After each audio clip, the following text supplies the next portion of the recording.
orang alim itu sungguh meminta ampun baginya. Meminta ampun baginya bagi orang alim oleh mereka yang di dalam langit. Oleh isi-isi langit. Oleh mereka yang di dalam langit. Maknanya pengisi-pengisi langit, makhluk-makhluk Allah Ta'ala yang ada di langit. Daripada malaikat dan lain-lain lagi. Dan segala makhluk-makhluk Allah Ta'ala yang ada pada langit, semuanya mereka minta ampun dosa-dosa yang sekiranya kalau ada di orang-orang yang alim. Dan di dalam bumi, isi-isi bumi, maknanya mereka yang duduk di atas bumi. Hingga segala ikan di dalam air. Sehingga ikan yang duduk di dalam ikan yang duduk di dalam air sekalipun juga meminta ampun bagi orang-orang yang alim juga.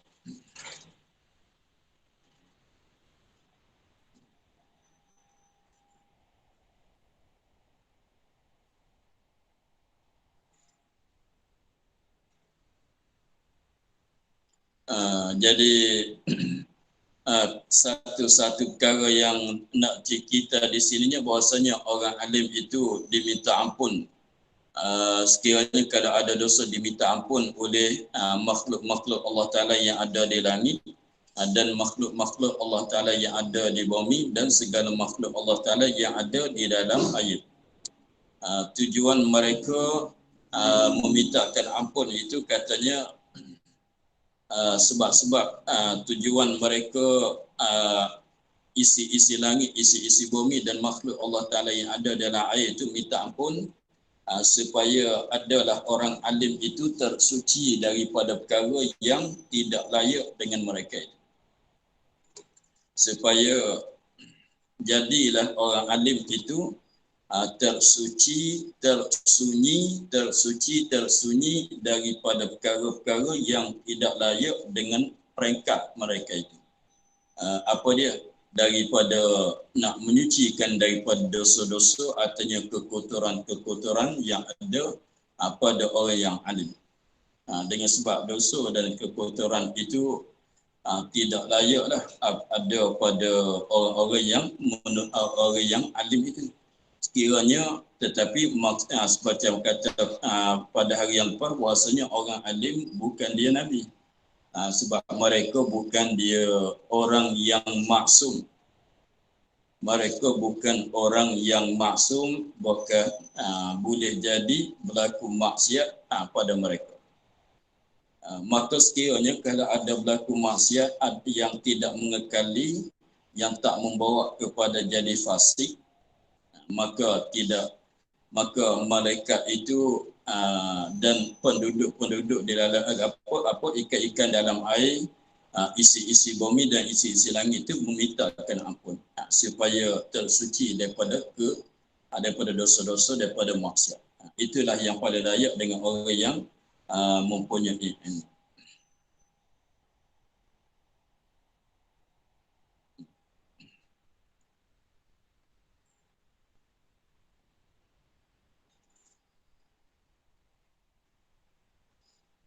Seterusnya,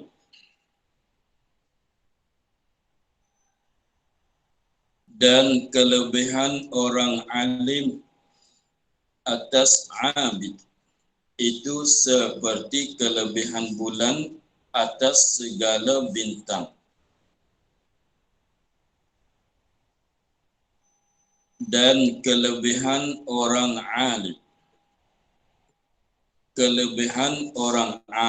orang yang ada ilmu, kelebihan orang alim atas abid, atas orang yang beribadat.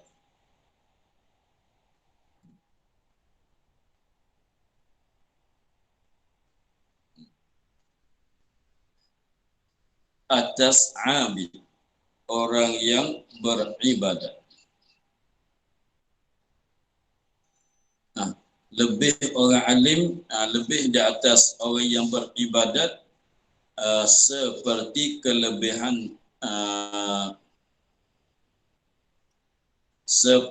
kelebihan bulan atas segala bintang. Seperti lebih bulan di atas segala bintang. Sebab cahaya bulan lebih kuat daripada cahaya segala bintang. Apabila Zuhir naik oleh bulan, apabila naik oleh bulan, maka tenggelamlah oleh cahaya segala bintang-bintang. Sekiranya kalau bulan tak Zuhir, tak nyata bulan, maka Zuhir dah cahaya bintang.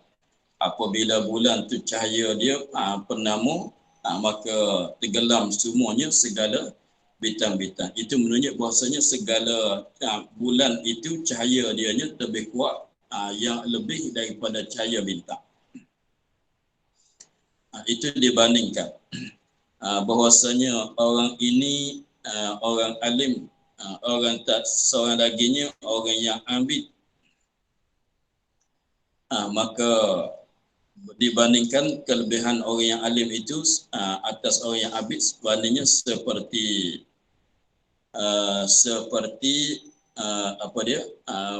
kelebihan bulan di atas segala bintang.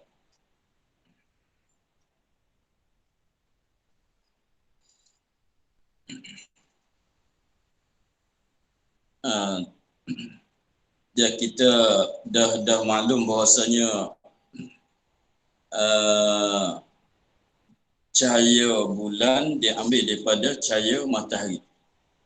Itu perkara yang maklum.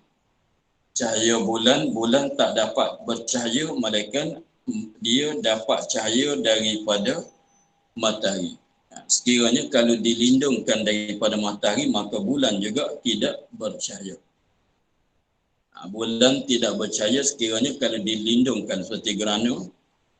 Apabila dilindungkan bulan itu daripada matahari, maka bulan itu tidak mempunyai cahaya. Maka dengan sebab itulah dibandingkan orang yang alim dengan bulan, tidak dibandingkan orang alim itu dengan matahari, tidak dibandingkan orang abid dengan bulan. Sebab semuanya ia ada tiga perkara: matahari, bulan, bintang. Matahari, bulan, bintang. Tetapi apabila buat perbandingan tu, Nabi buat perbandingan akan orang alim dengan bulan. Soalnya kenapa tidak bandingkan dengan matahari, selepas tu dibandingkan orang abid dengan bulan. Tetapi Nabi bandingkan orang alim itu dengan bulan dan orang abid itu dengan bintang. Jadi maknanya bulan itu rendah daripada matahari. Itu nak isyarat bahasanya matahari itu ialah Nabi Muhammad SAW.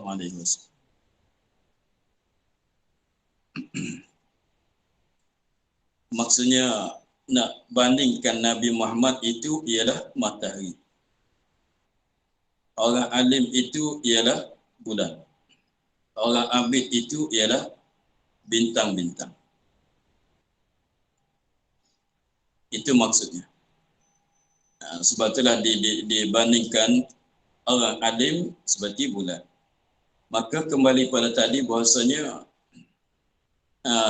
kembali pada yang terlepas dan juga yang lagi akan datang sebut, segala bahasa ulama itu beberapa waris bagi anbiya. Ulama itu waris bagi segala anbiya. Maka ulama dia dapat ilmu sebab dia bersakai daripada segala nabi-nabi. Ulama yang ilmu yang ada di dia ambil daripada mana? Ambil daripada nabi-nabi. Ulama ilmu yang ada pada dia tu ambil daripada nabi. Sebab ilmu itu asalnya di orang yang jadi nabi-nabi, rasul-rasul. Maka berturun kepada segala ulama. Sama juga dengan bulan.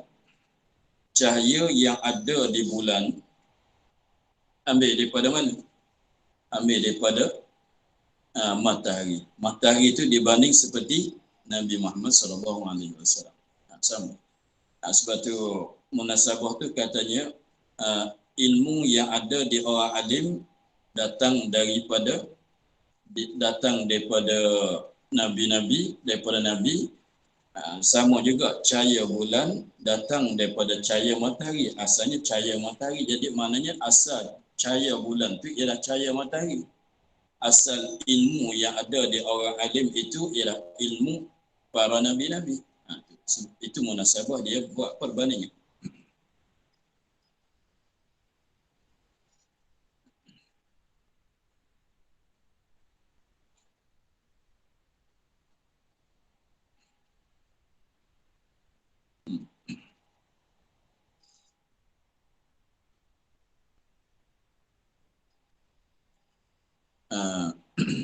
Itulah katanya kelebihan orang alim di atas abid, bandingannya seperti kelebihan bulan di atas segala bintang. Sebab tapi naknya orang alim yang beramal dengan ilmu. Itu memang mesti begitu semua. Sebab orang alim ialah orang alim yang beramal dengan ilmunya. Soalnya kenapa lebih orang alim di atas orang abid? Sehingga dibandingkan orang alim itu dengan bulan, orang abid itu dengan bintang.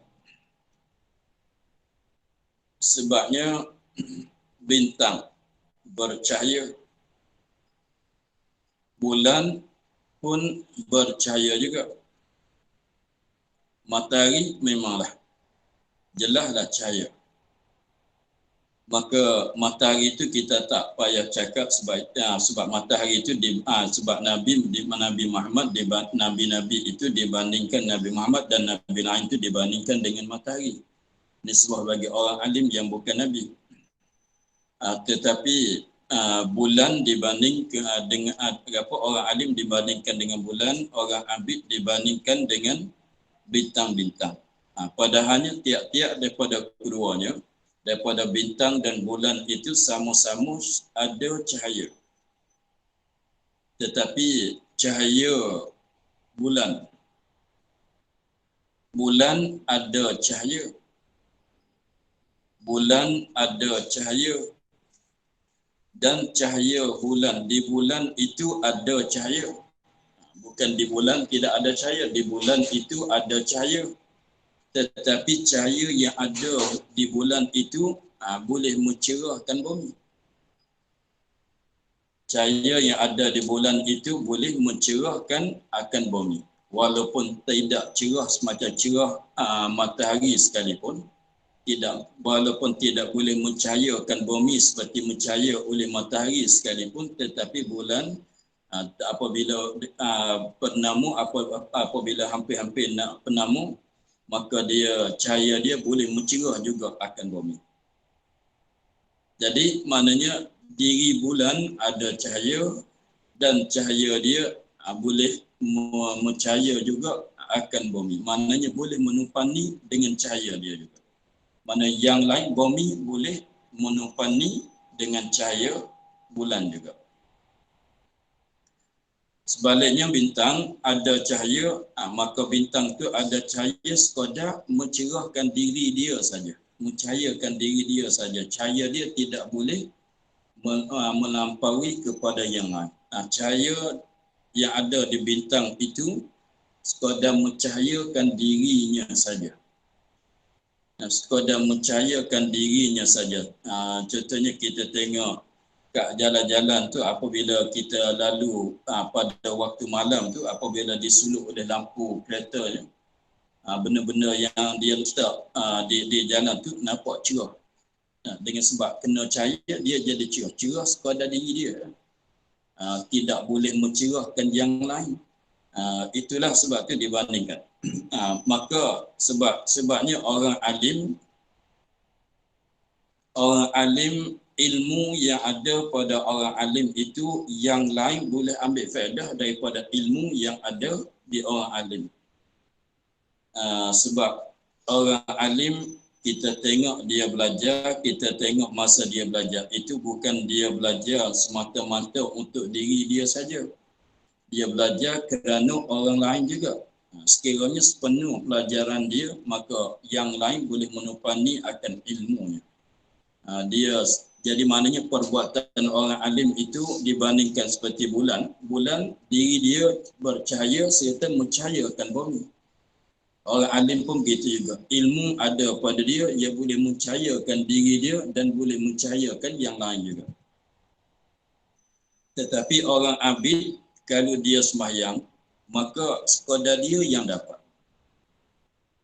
Dia sembahyang, apa dia? Kebolehan daripada sembahyang itu sekadar diri dia yang dapat. Orang lain nak tupan, nak menupani dengan dia, tak ada jalan. Dia rajin sembahyang, sekadar dia yang boleh. Dia rajin puasa, rajin berzikir, sekadar dia yang boleh. Kita nak menupani dia, tak boleh.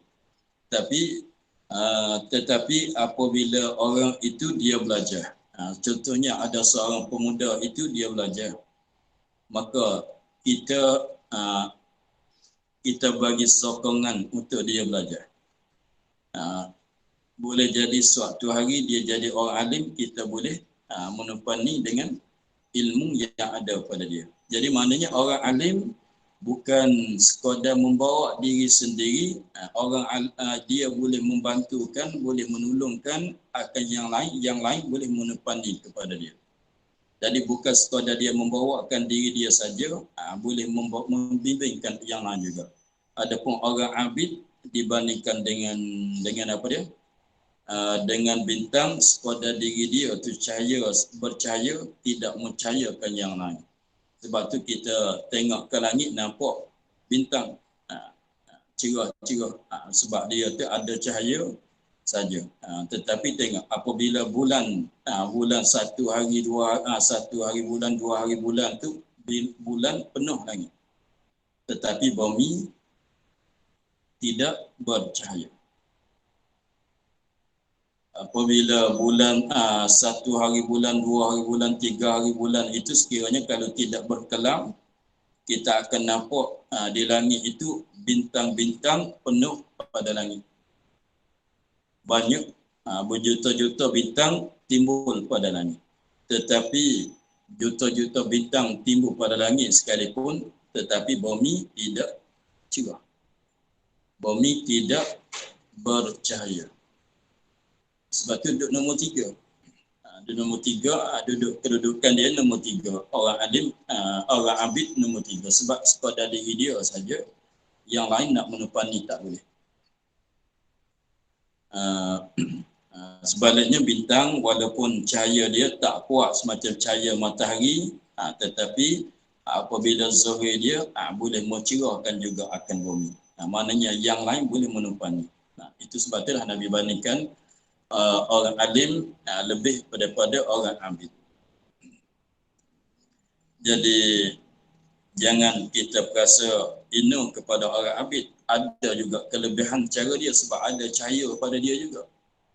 Bukan katanya tidak berguna, bukan dia begitu. Sebab orang abid pun ada cahaya juga pada diri dia. Cumanya cahaya dia orang lain nak menupani tak boleh. Begitu ya.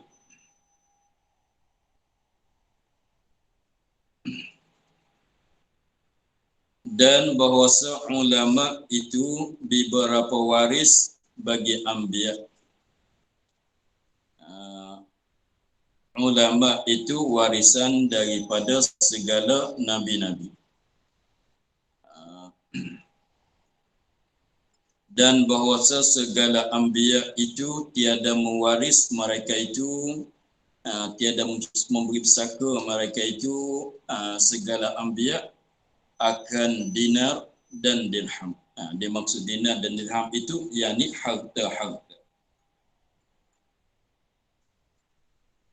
Bukan maksud dinar duit dinar, dirham duit dirham, bukan maksud begitu. Maksud dengan dinar dan dirham itu harta-harta.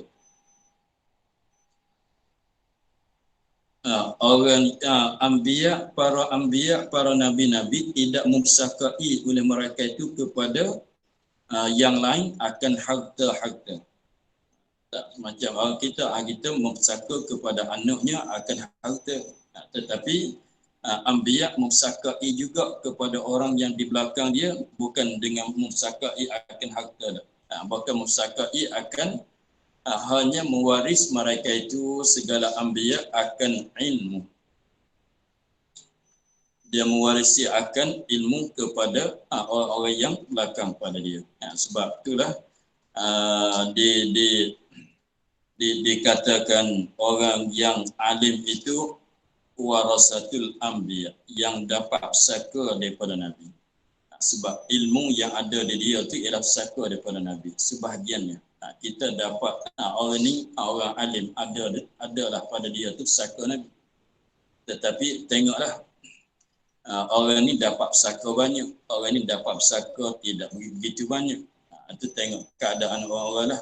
Dia masa dia usaha banyak, dapat saka banyak, usaha sikit maka dapat saka daripada Nabi sikit.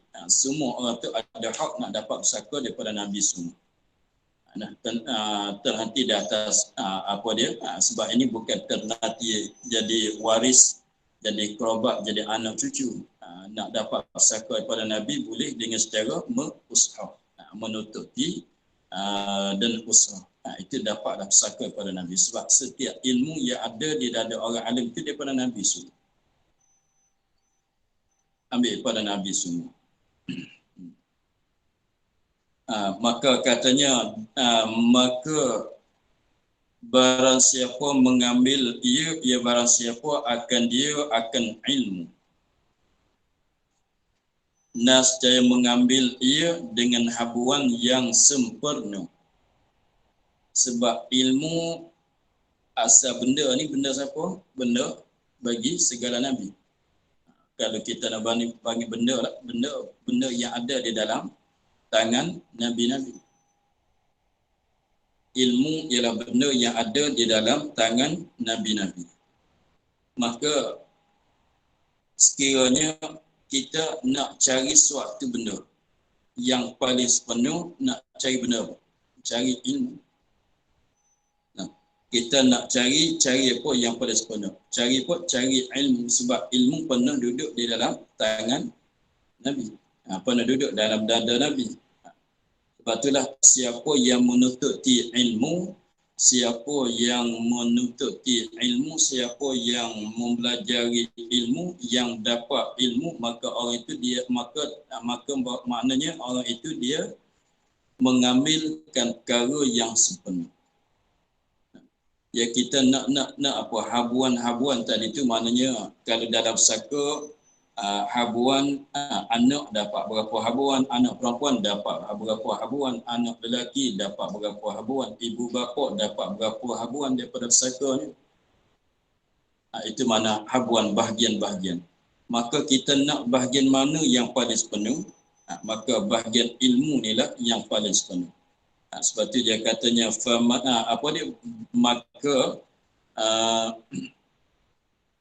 maka barang siapa mengambil ia barang siapa akan dia akan ilmu, siapa mengambil akan ilmu, dengan sebab ilmu itu warisnya persakaan daripada segala nabi-nabi, mana dia ambil ilmu tu ialah ambil habuan yang paling sepenuh. Mana ilmu ialah habuan yang sepenuh untuk kita nak ambil. Nak cari apa yang paling sepenuh sekali ialah cari ilmu. Nak cari apa, nak pakai dengan pakaian mana yang paling sepenuh ialah pakaian ilmu. Pakaian mana yang lebih sepenuh ialah pakaian ilmu. Mana berilmu itulah ada ilmu di dalam dada itulah ialah ada perkara yang sepenuh pada diri kita. Tidak ada perkara yang pencarian artinya habuan yang lebih sepenuh ialah pencarian ilmu, habuannya habuan ilmu. Orang yang dapat ilmu ialah dapat benda yang sepenuh, benda yang harga mahal.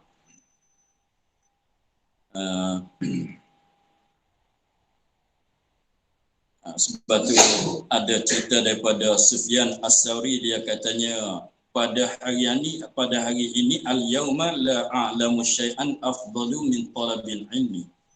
Pada hari ini dia tanya, pada hari ini aku tidak tahu bahwasanya kerjaan mana yang lebih baik daripada kerjaan menuntut ilmu, dia tak tahu. Kalau orang tanya dia kerjaan manakah yang paling lebih, sekadar dia tahu tu apa dia? Menuntut ilmu. Adakah perbuatan yang tinggi pada menuntut ilmu ada lagi? Dia tak tahu dah. Yang ada tinggi pada menuntut ilmu, manakala dia tak tahu, mana tak ada, sebab dia tu orang alim. Maknanya dia tak tahu bahawasanya ada perbuatan yang lain, amalan yang lain daripada yang tinggi, yang banyak pahala, yang besar fadilahnya lebih daripada amalan menuntut ilmu.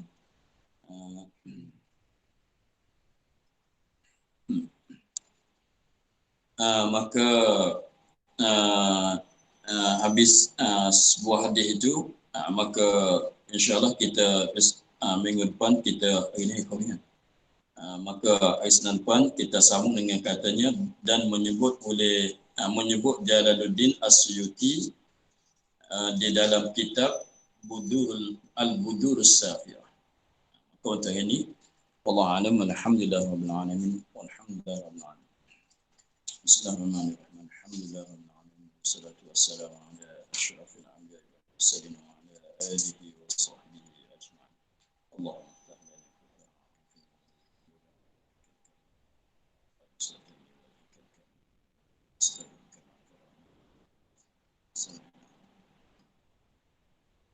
ربنا علينا وتحت سبحان ربك رب العزة عما يصفون وسلام على المرسلين